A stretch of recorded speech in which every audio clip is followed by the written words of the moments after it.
High বন্ধুরা, দেখো রান্না করছি। আজকে দেরি হয়ে গেছে। দেরি বলতে সকালবেলা রান্না করে দিয়েছি সব হাজব্যান্ডকে, আর পরে থোরটা বানাচ্ছি। এখন থোর বানাচ্ছি, তো দেখতে থাকবো আমার ভিডিও। কেমন লাগছে জানিও। হ্যালো বন্ধুরা, দেখো থোর ভাজাটা কেমন হয়েছে তোমরা একটু জানাও। আমি পুরো রেসিপিটা দেখাচ্ছি। এইরকম একটা থোর ভাজা হলে আর কিচ্ছু লাগবে না আমার। আমি ভীষণ ভালোবাসি থোর খেতে। তো থোরটা বেশ ভাজা ভাজা করেছি। কি কি দিয়েছি, কিভাবে করেছি তোমরা দেখতে থাকো।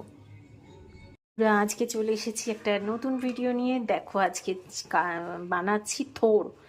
থোর দিয়ে চিংড়ি মাছ দিয়ে।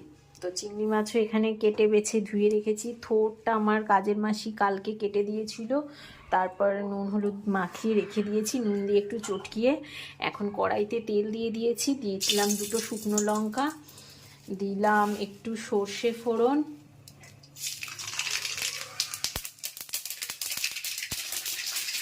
দিলাম একটু তেজপাতা ফোড়ন। এরপর এগুলো একটু ভাজা ভাজা হয়ে গেল, গন্ধ বেরোচ্ছে, দিয়ে দিলাম চিংড়ি মাছটা। নুন হলুদ চিংড়ি মাছের মধ্যে। এবার ফোড়ন আর চিংড়ি মাছ একসাথে ভাজা ভাজা হোক। চিংড়ি মাছটা একটু ভালো করে ভাজা হয়ে গেছে, ফোড়নগুলোও ভাজা হয়ে গেছে। এবার আমি ছেড়ে দিলাম থোরটা।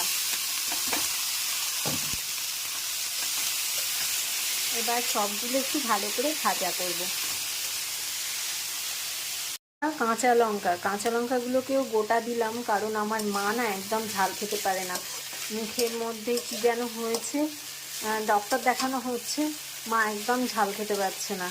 তো সেই জন্য গোটা গোটা দিলাম। আমি মাকে নামিয়ে দিয়ে তারপর আমি লঙ্কাগুলোকে ঘেঁটে দেবো। তো এখানে হচ্ছে থোর ভাজা,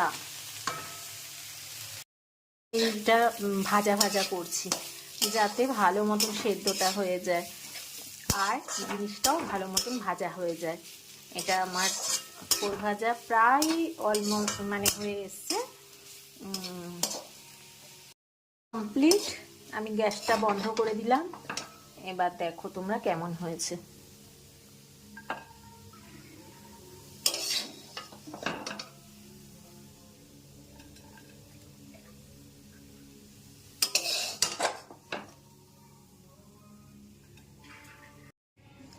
আমার কমপ্লিট হয়ে গেছে থোর ভাজা। দেখো কেমন হয়েছে। এর মধ্যে একটু চিংড়ি মাছ দিয়েছি।